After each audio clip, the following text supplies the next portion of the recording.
자, 오늘 본문의 모든 사람을 하나님은 바로 사용하십니다. 성령님을 통해서. 역사는 주님이 하시고 주님 오실 때 수고했다고 일한 대로 갚아주시는 겁니다. 우리도 이와 같이 오직 성령님의 도구로만 사용되어야 합니다. 성령님의. 그러면 이 마이크가 좀 왔다 갔다 하네. 누구는 10분 하라 그러고 누구는 5분 하라 그러는데 박형원 목사님 5분 하라 했더니 한 20분 넘게 하신 것 같더만요. 자, 첫째로 고넬료의 부흥 성령 말씀과 성령에 충만한 종이 있어야 됩니다. 말씀과 성령에 충만한 종. 제가 눈시력이 근시난시가 있잖아요. 가까운 거 잘 보입니다. 조금만 모르면 안 보여요. 그래서 안경을 쓰고 보려고 그랬더니 글씨가 전혀 안 보여가지고 벗었어요. 말씀과 성령에 충만한 종이 있어야 된다. 그러니까 교회는 말씀과 성령에 충만한 뭐가 있어야 돼? 교회는 말씀이 있어야 되고 찬송이 있어야 되고 기도가 있어야 돼. 이 세 가지는 어느 것 하나 빠져서도 안 돼요. 어느 것 하나 더 이게 최고다라고 말할 수도 없어요. 같이 가야 됩니다. 그래서 우리 목사님들에게는 말씀의 은사도 있어야 되고 찬양의 은사도 있어야 돼요. 네, 그래야만 역사가 있습니다. 또 기도도 은사라고 말하기는 그렇겠지만 기도의 은사도 있어야 돼요. 사실은 기도 안 하면 역사가 없거든요. 찬양도 기도 가운데 나오고 말씀도 기도 가운데 나오고 연골 분별도 기도 가운데 나오고 기도하면 할수록 우리 영은 맑아집니다. 깨끗해집니다. 그래서 기도 안 하면 안 할수록 영이 흐려져요. 흐려지니까 분별을 못하는 겁니다. 그래서 기도가 생명이라고 하는 거. 어저께 저녁에 우리 박무성 목사님 자꾸 말씀하셔서 듣는 동안 12시까지 어쨌거나 버티다가 잤는데 3시 안 돼서 기운이 내려왔어요. 우리 목사님 너무 이야기 많이 하셔가지고 그러면 목사님이 좀 외로움이 많으셔서 그래요. 이야기하고 싶어서. 그래서 아침에 와서 좀 기도 좀 했는데 어떤 하나님의 은혜가 넘칩니다. 하나님 넘쳐요. 자, 말씀과 성령에 충만한 종이 있어야 된다. 교회가 그래서 그 부흥 강사를 섭외할 때는 참 굉장히 신중하게 골라야 되겠더라고요. 제가 지금 광양에 있지만 광양 전에 있던 교회에서 물론 제가 이야기한 적이 있겠지만 부흥의 강사를 선정을 너무너무 잘해가지고 결국 그분 때문에 교회를 쫓겨났잖아요. 쫓겨나서 뭐 한편으로는 좀 자랑스러울 건 없겠지만 그래도 어떤 분들이 위로하기를 그래도 목사는 교회에서 좀 쫓겨나 봐야 큰 교회를 한다고 하더라고요. 그 위로를 얻습니다. 결국 쫓겨날 때도 있고. 자, 베드로와 12제자 한 사람 다 모두가 사도입니다. 사도. 중요한 것은 그들이 다 저기만 가룟 유다만 빼놓고는 다 뭐예요? 성령 말씀과 성령에 충만한 종이었습니다. 부흥 집회에서 가장 중요한 것은 베드로와 같이 말씀과 성령에 충만한 종이 필요한 겁니다. 그래서 이제 이떤 교회를 설명하자면 교회를 집회를 준비를 하고 저 먼저 있던 교회에서 일주일을 기도를 했어요. 하나님 큰 역사 이루어주시라고. 기도는 잘해놨는데 그 강사 목사님이 그러는 거예요. 목사님 이렇게 사람 많이 모이는데 한 주간마다 연장합시다. 그래서 이 지역에 전도도 하고 아주 구수하게 말을 또 잘하더라고요. 그래요? 그러면 전도를 해야지요. 기도도 안 했는데 뭔 역사가 있겠습니까? 그래가지고 한 주간 연장해서 한다고 하다가 부엌에서 집사님들하고 저희 집사람하고 다툼이 일어나 버렸어요. 거기서 시험이 된 겁니다. 시험이 돼가지고 결국은 거기서 이제 쫓겨나게 됐죠. 참 쫓겨난다는 게 쉬운 게 아닙니다. 교회에서. 우리 김두희 목사님은 30년이 넘게 여기서 버티고 있지만 여기서 쫓아낼 사람도 없어요, 사실은. 그런데 이게 목회자가 자기가 개척한 교회가 아니면 참 그게 힘들더라고요. 언제 어느 때라도 쫓겨날지 몰라요. 그래서 뭔 준비, 뭐 설교 준비, 이사 준비, 죽을 준비 뭐 다 하라고 그러잖아요. 참 그게 참 힘들더라고요. 그래가지고 거기서 나와서 그러니까 한편으로는 제가 이 광양 와가지고 자유로운 마음이 됐어요. 자유로운. 영혼도 자유로운 영혼입니다. 말씀 안에서 자유로운 영혼. 그게 필요한 겁니다. 말씀과 성령에 충만한 종이 되어야 되는데, 근데 제가 그 세웠던 그 목사님이 그렇게 집회를 해놓고, 문제는 그분이 교회가 이제 혼란한 틈을 타서 자기 노회의 목사님을 갖다 심어버린 거예요. 제 있던 교회로. 심어놓고 자기가 빠져버렸어요. 그 새로운 목사님은 그냥 무조건 우리 이사 강남에 짐 싸가지고 와서 버티고 있고, 얼마나 힘든지 압니까? 나중에는 교인들이 원하니까 50무선 설교해서 그 설교를 받았습니다. 설교를. 그게 쉽지 않거든요. 내가 쫓겨나는 입장에서 내가 원하지 않는 목사가 와서 좀 설교하고 있는 그것을 받고, 그게 온전한 예배가 되겠습니까? 인상이 찌푸러지죠. 제가 스스로도. 그런 상황이 있었어요. 그러니까 말씀과 성령의 충만한 종이 필요하다. 그러니까 교회는 그래서 종을 부흥회 때 종을 잘 세워야 합니다. 기도도 정말 많이 필요한 거죠. 기도. 그래서 부흥집에서 가장 중요한 것은 베드로와 같은 말씀과 성령의 충만한 종이 필요하다. 베드로가 있었다는 것은 바로 말씀이 있었다는 겁니다. 말씀이 있었어요. 그렇기 때문에 부흥집회는 말씀 잔치요, 또 찬양의 잔치입니다. 이게 필요합니다. 어저께도 함께 초반에 우리가 두 분이 그냥 찬양을 막 하시면 막 뜨거워지더라고요. 느끼잖아요. 근데 중간에서 조금 흐트러지더만요. 네, 좀 흐트러졌어요. 그게 좀 계속 지속됐으면 좋겠는데 그런 현상이 있었습니다. 두 번째로 고넬료의 부흥성에는 반드시 사람이 필요합니다. 저희가 김대 목사님하고 집회를 많이 다녀봤는데 문제는 기도원이고 교회고 사람을 안 세워놓고 하나님 뜻이니까 오세요. 가서 보면 누가 있어요? 원장님하고 남편하고 둘이 앉아있어요. 어떤 때는 혼자 앉다는 경우도 있죠. 참 그때는 막막합니다. 그러니까 그 강사 대접이 뭐냐면 사람을 채워놓고 부르는 게 강사 대접이거든요. 근데 자기들은 자기들의 응답이라고 와서 하나님 뜻이니까 와서 말씀 전해주세요. 그러면 말씀 받은 사람을 채워줘야 되는데 그게 안 된다는 겁니다. 그래서 부흥 집회는 사람이 필요하다. 사람이 필요합니다. 오늘 24절에 나와 있죠. 24절. 부흥 집회는 먼저 말씀의 종이 있어야 되고 반드시 사람이 필요합니다. 또 사람 중에도 어떤 사람이 필요하냐면 영이 같은 사람이 필요합니다. 영이 같은 사람. 왜 그러냐? 영이 달면 벌써 집회 분위기가 흐트러져 버려요. 영이 같은 영을 가진 사람. 그래서 베드로는 온 식구를 불러서 영이 같은 사람 불러모았어요. 그래서 집회를 열었습니다. 이 말씀은 영적으로 말하면 영맥이 같다라는 겁니다. 영맥도 어떤 영맥이냐? 아브라함과 이삭과 야곱의 영맥이에요. 이스마엘의 영맥이 아니고 에서의 영맥이 아니다라는 겁니다.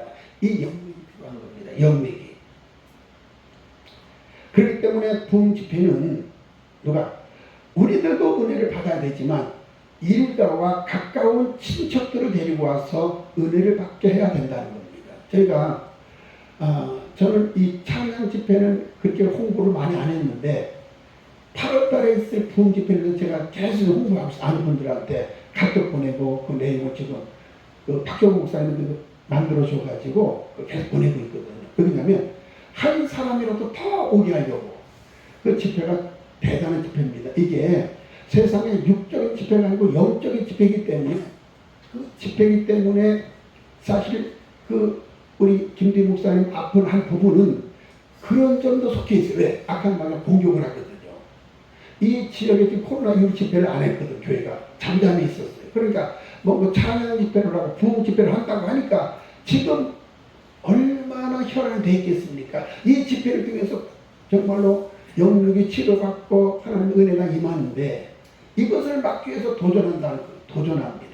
도전하기 때문에 그래서 그게 필요한 겁니다. 필요해요. 그래서 모든 사람을 데려와야 된다고 하는 거. 할 수 있다면 여러분이 아시는 분들한테 다 일일이 이렇게 좀 문자도 보내고 카톡도 보내고 정말 특별하신 분이다라고 하는 거. 제가 아는 선에서는 아주 특별한 분입니다. 그 목사님이. 때로는 좀 뭡니까 영성 집회를 많이 하다 보니까 오해도 많이 일어나요. 오해도 그분은. 그래서 사실 그분은 자기 교회 이름을 홈페이지 같은 거 안 내어놓습니다. 왜냐하면 그것을 그런 그 오해된 부분만을 찾아 헤매는 사람들이 많거든요. 설교 부분에서 뭐 잘못됐으면 이게 잘못되고 2단이고 3단이고 막 때려버립니다. 그래서 우리는 뭐가 지혜로운 사람이냐? 빈총이라도 맞지 말아야 된다고 하는 거. 무슨 말인지 알겠습니까? 괜히 뭐 했다가 오해가 생기면 빈총을 맞아버려요. 빈총에 죽어버립니다. 빈총에. 총알도 없는 총에 맞아 죽는다고 하는 겁니다. 그래서 우리는 사람을 채워라. 은혜를 받게 해라. 이제 강권하여 하나님의 전을 채워야 합니다. 강권이 뭐냐면 내가 그를 위해서 죽는 것을 말합니다. 그러니까 다른 사람을 데려온다고 하는 것은 내가 죽는 거예요. 내가. 이게 강권이에요. 강권. 성경 원래 문자대로 강제로 권해서 데려온다는 말인데 이 강권은 내가 죽는다는 겁니다. 그 말은 예수님이 우리를 위해서 죽어버리셨어요. 강권은 십자가에. 이게 강권이라는 겁니다. 강권하여 내 집을 채워라. 강권하라. 내가 그를 위해서 죽어버리는 심정, 내가 꼭 오지 않으면 안 된다는 뜨거운 열정을 말하고 있어요. 뜨거운 열정이 있으라는 겁니다. 그렇기 때문에 영맥은 같지만 이 귀한 영의 말씀을 듣지 못하고 있는 우리 일가와 가까운 친구들을 우리는 데려오라는 겁니다. 찬양도 똑같지 않습니까? 우리가 물론 유튜브나 이렇게 찬양을 많이 듣겠지만 직접 와서 듣고 같이 참여하고 체험하고 은혜 받고 다르다는 거죠. 역시 저랑 똑같지 않습니까? 집회 때도 TV에서 보는 집회하고 현장에서 보는 집회는 다른 겁니다. 다른 거예요. 역사가 다르잖아요. 어떤 사람들은 뭐 교회 갈 필요가 있겠냐고 요즘 유튜브 설교가 얼마나 나오는데 다르지요. 설교 많이 하면 뭐겠습니까? AI로다가 뭐 설교 작성해가지고 들으면 되지. 거기에 생명이 없어요. 생명. 세 번째로 고넬료의 부흥 집회는 하나님 앞에서 우리가 아멘으로 받아야 합니다. 하나님 앞에서. 33절. 오늘 본문에 보면 고넬료가 하는 말이 주께서 당신에게 명하신 모든 것을 듣고자 하여 하나님 앞에 있나이다 라고 말하고 있습니다. 성령 충만한 죄종을 통해서 나가는 모든 말씀은 아멘으로 받을 때 역사가 일어납니다. 아멘으로 받을 때. 안 받으면 어떻게 돼요? 지나가겠죠. 아멘은 내가 꿇고 삼키는 거예요. 말씀을. 너무 안 하면 지나가 버려요. 그래서 아멘이 필요한 겁니다. 아멘은 내 진실로 그러합니다. 그런 뜻이 있어요. 목사님은 반드시 성령님의 이끌림을 받으셔서 성령의 말하게 하심을 따라 말해야 되는 겁니다. 죄종을 통해서 나가는 어떤 말씀이든지 하나님께서는 목사님의 입을 통해서 주시는 말씀으로 받으셔야 된다는 겁니다. 그래서 제가 그런 적이 있어요. 제가 또 설교할 때 얘기한 적이 있겠지만 제가 그 먼저 있던 교회에서 집회를 하는데 집회 여러 번 있거든요. 교인들에게 광고합니다. 집회하기 전에. 자, 다음번에 우리가 집회를 하는데 우리 기도를 무장합시다. 이번에는 광주에서도 오고 무안에서도 오고 목포에서 오고 올 겁니다. 그랬더니 한날은 어느 집사님이 밭에서 일하길래 대화하다가 그 집사님이 그러는 거, 목사님, 아니 우리 마을 사람도 안 나올 때 모두 광주에서 온다요. 전라도 말이 그렇잖아요. 뭐 온다요. 그러니까 부정하고 있어요. 부정. 그런데 하나님은 집회되니까 정말로 광주에서 보내고 무안에서 보내고 목포에서 보냈다 그 말입니다. 그럼 다시 말하면 진주에서 집회해놨는데 거창에서 오고 대구에서 오고 부산에서 오고 다 모인다 그 말이에요. 이게 뭐냐면 입술에 하나님 보증을 해주시는 거거든요. 그것을 모릅니다. 성령의 모든 말씀을 아멘으로 받는다. 그래서 주의 종을 통해서 나가는 어떤 말씀이 되는지 하나님께서 목사님의 입을 통해서 주시는 말씀으로 받을 때 역사가 일어난다는 겁니다. 네 번째는 고넬료의 부흥성에는 하나님의 권위를 세워라. 하나님의 권위를 세워라. 오늘 25절 말씀을 보면 베드로가 들어올 때에 고넬료가 그 베드로의 발 앞에 무릎을 꿇습니다. 여기서 잘 보아야 합니다. 고넬료는 그 당시에 로마의 백부장이었어요. 백부장. 베드로는 성령 받는 하나님의 백성들에게는 귀한 존재였지만 세상 사람들이 봤을 때는 별 볼 일 없는 존재였습니다. 별 볼 일 없는 존재. 어떻게 보면 그 당시에 바리새인과 서기관들에게는 뭘로 보였어요? 천대의 대상입니다. 천대. 하찮게 보았다 그 말이죠. 육적으로 여겨졌지만 베드로와 고넬료는 하늘과 땅 차이입니다. 하늘과 땅. 베드로가 왔더니 고넬료가 베드로의 발 앞에 무릎을 꿇어요. 무릎 꿇고 절했다라고 성경은 설명합니다. 오늘 고넬료의 겸손을 우리가 바라볼 수 있습니다. 고넬료는 백부장 아닙니까? 권세 있는 자요, 높은 자입니다. 반대로 베드로는 낮은 자입니다. 그런데 낮은 자에게 무릎 꿇고 경배했다는 것은 놀라운 겁니다.